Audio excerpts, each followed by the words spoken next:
परमपूज्य श्री श्री रविशंकरजी यांच्या अमृतवाणीमधून शिवसूत्र भाग 9 यामधील काही महत्त्वाच्या सूत्रांवरती गुरुदेव आज आपल्याला मार्गदर्शन करत आहेत. आजच्या पहिल्या सूत्रामध्ये गुरुदेव खूप सुंदर पद्धतीने सांगतात की जसं आपल्या मनाची स्थिती आहे त्याच प्रकारे ते सगळं ज्ञान ग्रहण करत असतं. मन आनंदी आणि प्रसन्न जर असेल तर सगळं काही प्रसन्न आणि आनंदमय दिसायला लागतं.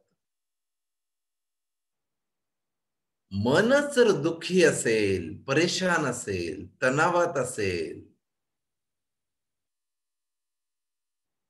तर त्याच्या समोर तुम्ही पंचपक्वान्न ठेवा, त्याच्या समोर सुंदर दृश्य घेऊन या, तो आनंदी नाही होऊ शकत, दुःखातच राहणार. प्रत्येक क्षणी आपल्या मनाची स्थिती कशी आहे हे खूप जरुरी आणि इम्पॉर्टंट सूत्र इथे शिवसूत्रामध्ये गुरुदेव सांगत आहेत. आपण जीवन जगत असताना आपल्याला असं वाटतं बघा की हा खूप मोठा भ्रम आहे की आपल्याला हे वाटतं की सदैव दृश्यामध्ये आनंद आहे. एखादं दृश्य सुंदर किंवा असुंदर असतं असं आपल्याला वाटतं, पण सत्य काही वेगळं इथं सांगतायत बघा गुरुदेव. सुंदरता ही दृश्यामध्ये नाहीये तर आपल्या मनाच्या स्थितीवरती अवलंबून आहे. म्हणतात ना, ते इंग्लिशमध्ये म्हण पण आहे, सुंदरता ही बघणाऱ्यांच्या डोळ्यामध्ये आहे. म्हणून बघा ती म्हण पण पडलीये, मन मीठा तो जग मीठा.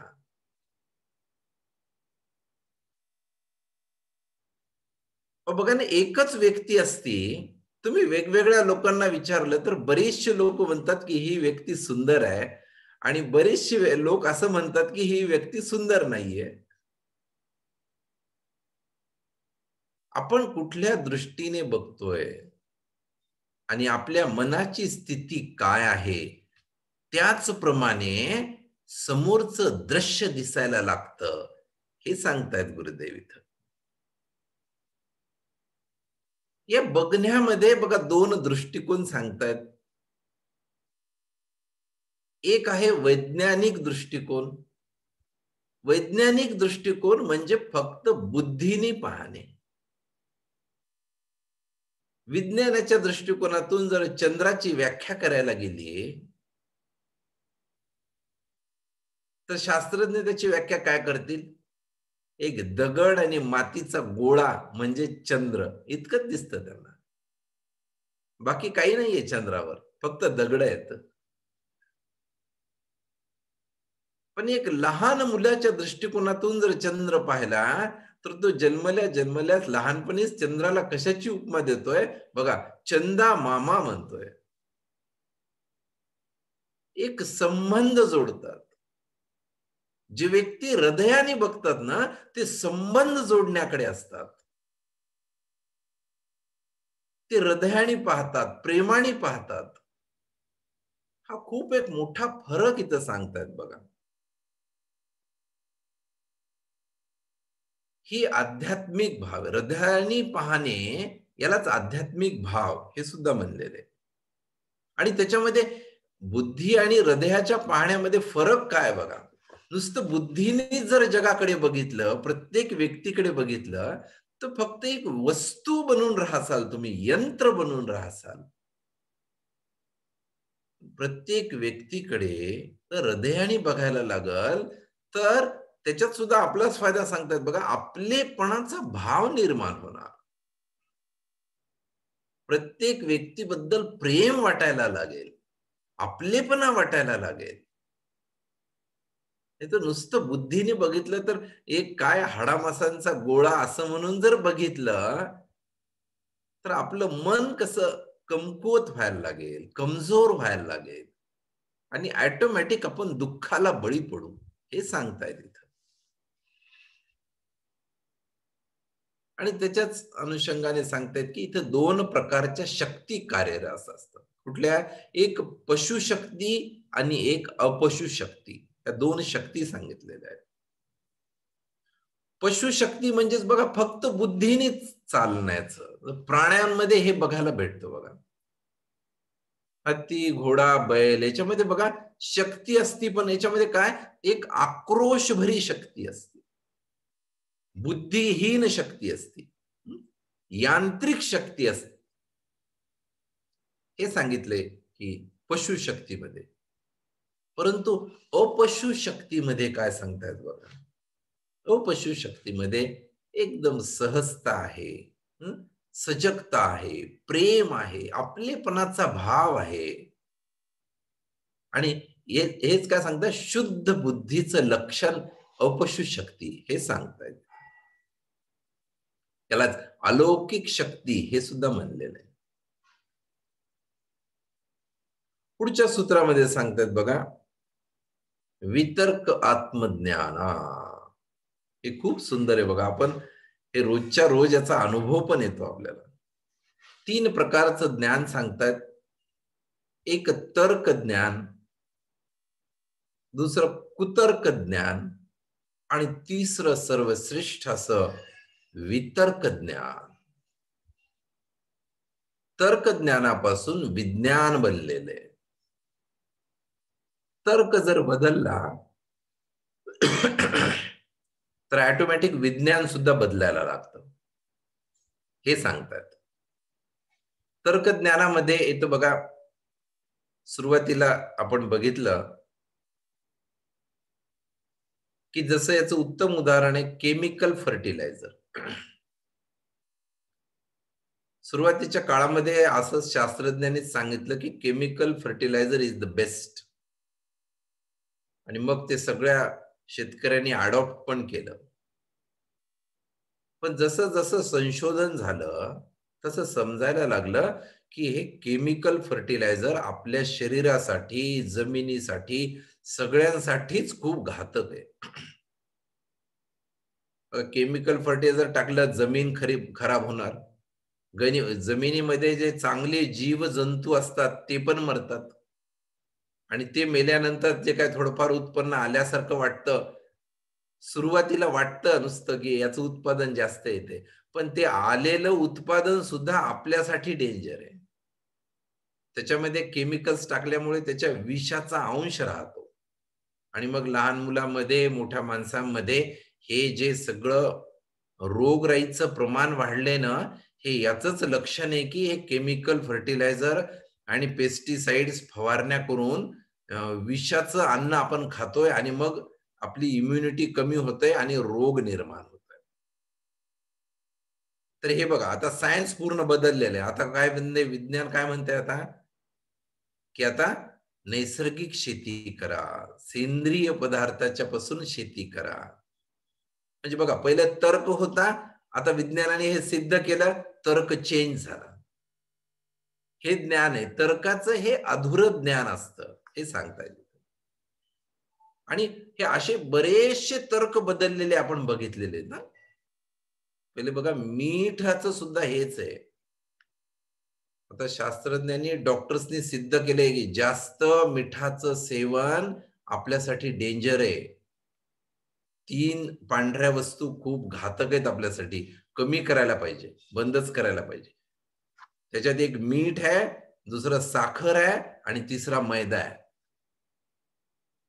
साखर आणि मैदा 100% बंद करू शकतो आपण. मिठाचं प्रमाण अत्यल्प पाहिजे. हे सायन्सने सिद्ध केलं बघा. रोज फक्त 3 ग्राम मीठ लागतं आपल्याला दिवसभरामध्ये. आपलं ॲव्हरेज जर काढलं तर कमीत कमी 3 ग्रामच्या 100-150 ग्राम खात असेल आपण. एका पापडमध्येच 50 ग्राम मीठ असतं. त्यामुळे हे आता समजणं गरजेचं आहे आणि हे तर्क बदलत असतात हे त्या सूत्रात सांगतायत. दुसरं सांगतायत की कुतर्क ज्ञान.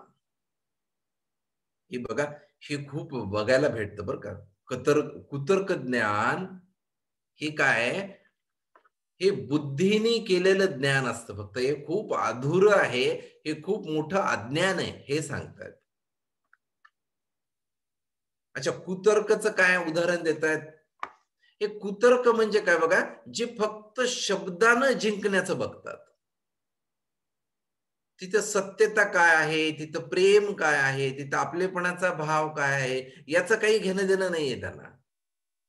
हे काय, फक्त शब्दांचा इकडे तिकडे शब्द फिरवायचे आणि चार लोकांमध्ये एखाद्या चांगल्या माणसाला दोषी ठरवायचं.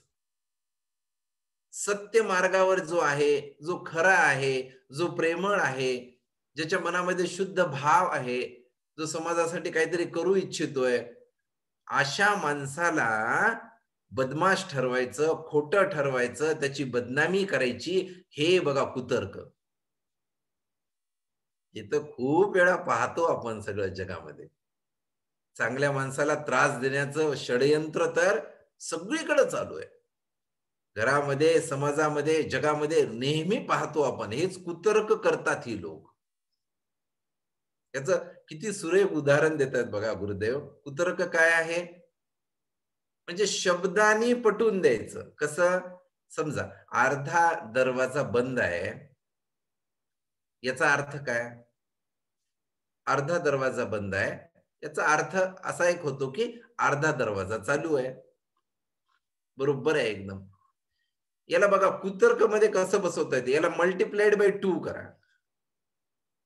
समजा पूर्ण दरवाजा बंद आहे. याचाच अर्थ पूर्ण दरवाजा चालू आहे.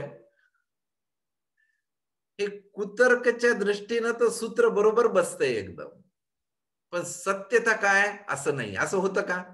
पूर्ण दरवाजा बंद आहे म्हणजे पूर्ण दरवाजा बंदच आहे. चालू असण्याचा विषयच नाहीये. तर असं खोटं नाटं काहीतरी प्रमाण देऊन सिद्ध करायचं आणि सत्य माणसाला खोटं ठरवायचं आणि मग आपणच खरे कसे आहोत हे सांगणं म्हणजे कुतर्क आहे. अशी लोक खूप आहेत समाजामध्ये. अशा लोकांना जर ओळखलं नाही ना, तर चांगले लोक यांच्यापासून परेशान होत असतात. अहो, खूप लोक चांगली सेवा करणं का सोडतात माहितीये? हे कुतर्कवाले लोक त्यांना त्रास देतात म्हणून हे स्वतःचं चांगलं काम सोडतात. हे समजून घेणं गरजेचं आहे. आणि इथे स्पष्ट सांगतायत बघा, हे कुतर्कवालेनं थोडा वेळ वाटतं त्यांना जिंकल्यासारखं. थोडा वेळ वाटतं, वर-वर वाटतं. आतमध्ये जर जाऊन पाहिलं, तर हे लोक दुःखाने भरणार, परेशान होणार आणि शेवटी जीवनामध्ये हारणार हे निश्चित आहे. म्हणून त्यांच्या फार नादी पण नाही लागायचं. आपण आपल्या मस्तीत राहणं हेच खरं ज्ञान आहे.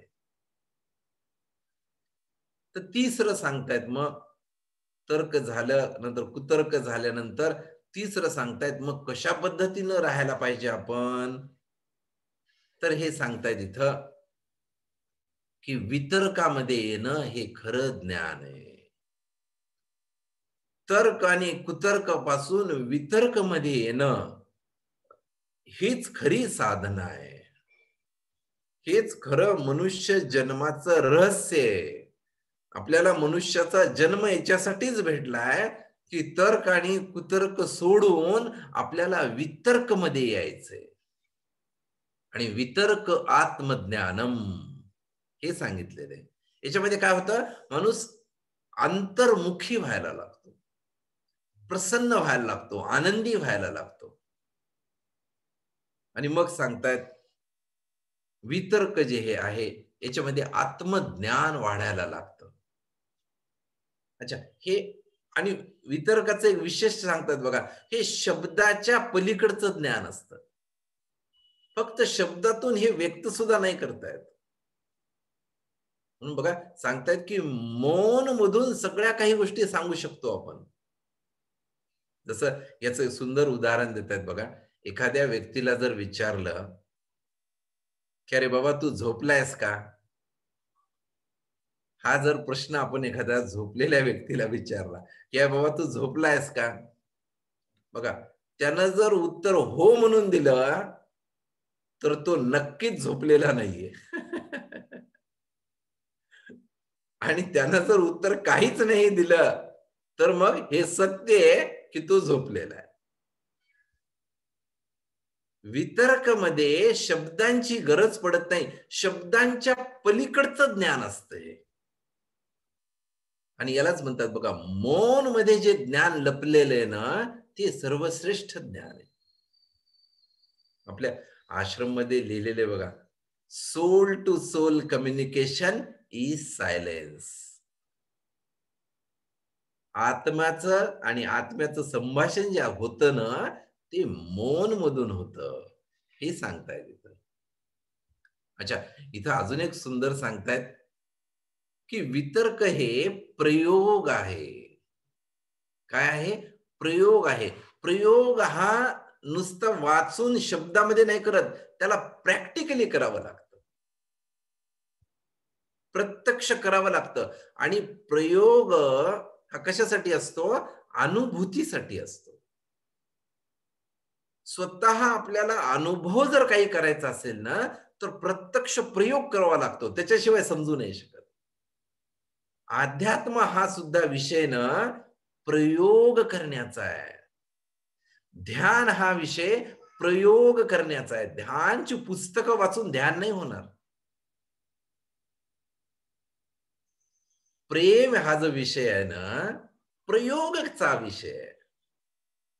घरी बसून हजार पुस्तकं वाचली, प्रेम नाही होऊ शकत. प्रत्यक्ष माणसावर प्रेम करावं लागतं. तेव्हा मग काय होतं, प्रेम झाल्यावर मग अनुभूती येते. मग कसं मन प्रसन्न होतं, कसं आनंदमय वाटतं, छान सुंदर वाटायला लागतं. हे तेव्हाच कळतं जेव्हा मनातून प्रेम करतो आपण. आता एखादी आई जी आहे ना, त्या लहान मुलावर बघा कशी प्रेम करते. ती नुसतं असं पुस्तक वाचून अन् बाळाला लांब पाठवून नाही करत. प्रत्यक्ष प्रेम होतं, मग तिला अनुभव येते. किती मस्तीमध्ये आणि किती सुंदर असे भाव येतात तिच्यामध्ये. हे सांगतायत. तर वितर्क हा अनुभूतीचा विषय, अनुभवचा विषय आणि या अनुभवामधूनच आपण अंतर्मुख कसे होणार हे समजल्या जातंय. म्हणून म्हणतात बघा, वितर्काचा महत्वाचा प्रश्न आहे की मी कोण आहे? याचं उत्तर शब्दामध्ये नाहीये. हे मी कोण आहे? रोजच्या रोज जेव्हा आपण अंतर्मुख होऊन विचारायला लागतो ना, तेव्हा आत्मस्थित व्हायला लागतो. पूर्ण ज्ञानामध्ये येतो, प्रेमामध्ये येतो, आपलेपणाच्या भावमध्ये येतो आणि जीवन संपन्न होतं. जीवन पूर्ण होतं. हे सांगता येईल. पण वर-वर असं दिसतं बघा, हे एक सत्य सांगतायत इथं, की भाव आणि तर्क एकमेकाच्या विरोधात आहेत. जे तर्क असतं ना, जे फक्त बुद्धीनं विचार करतात हो. जसं एखादा मंत्र जर म्हणायचा असेल, ओम नमः शिवाय याचा जप करण्याची प्रथा आहे. फक्त बुद्धीने विचार केला, ओम नमः शिवाय, ओम नमः शिवाय 100 वेळा, 108 वेळा म्हणायची काय गरज आहे हो? एकदा म्हणलं तर विषय संपला. असा विचार करतो तर्कवाले, बुद्धिवाले लोक. त्यांना कधीही सुख, शांती, प्रसन्नता मिळणं शक्य नाहीये, हे सांगतात. संगीत हा विषय सुद्धा बघा बुद्धिवाल्यांचा नाहीये. फार बुद्धिमान लोक बघा संगीत ऐकत पण नाहीत. ते वीणा वाजते, तबला वाजते, पेटी वाजते. अरे ते काय सगळं बंद करा. नुसतं बुद्धीने काहीच होणार नाही हो. आणि किती मोठ्या समाजात पसरले बघा. अहो, आम्ही इतक्या डिग्र्या मिळवल्यात, आम्ही इतके पुस्तकं वाचलेत, आम्हाला इतकं पाठांतर आहे, आम्ही इतके शोध लावले. अरे करायचंय काय इतकं सगळं तुला करून? तुझ्या चेहऱ्यावर बघ कशा सुरकुत्या पडल्यात. डोळ्यात बघ तुझ्या काही दुःखाचे अश्रू मावत नाहीयेत त्याच्या डोळ्यात. आणि म्हणतायत की मी सक्सेस झालोय, मी पी-एच-डी मिळवली आहे. तर त्याच्यापेक्षा तर एक अडाणी माणूस जो गावात राहतोय, मस्त तल्लीन होतोय, आनंदी आहे, प्रसन्न आहे, संगीत ऐकतोय आणि एक भक्त करतोय, तो जास्त सक्सेसफुल आहे, हे सांगतायत या मंत्रामध्ये. आनंदी राहणे, खुश राहणे, प्रसन्न राहणे, हे सांगतायत. हे भावपूर्ण जीवन आहे आणि हे वितर्कामधूनच मिळू शकतं, हे इथं सांगतायत. आणि म्हणून सांगतायत याच्यामध्ये आपलं जे संपूर्ण जीवन आहे, साधना, सेवा आणि सत्संग यामधून कसं आपण आपल्या जीवनाला वितर्कमध्ये आणायचं आणि आपल्या जीवनाचं आनंदमय जीवन करून टाकणे, प्रसन्नमय जीवन करून टाकणे, हे आपल्याच हातात आहे. या प्रकारचं सुंदर ज्ञान गुरुदेव आज आपल्याला इथं देत आहेत. या पुढचे महत्वाचे सूत्र आहेत, तर ते आपण उद्याच्या भागात बघूया. काही क्षण डोळे बंद करून घेऊया. एक लांब आणि खोल श्वासात आणि श्वास सोडत सोडत विश्राम करूया. हे सुंदर ज्ञान समाजाच्या प्रत्येक व्यक्तीपर्यंत पोहोचण्यासाठी या व्हिडिओला आपण लाईक, शेअर आणि सबस्क्राईब जरूर करूया.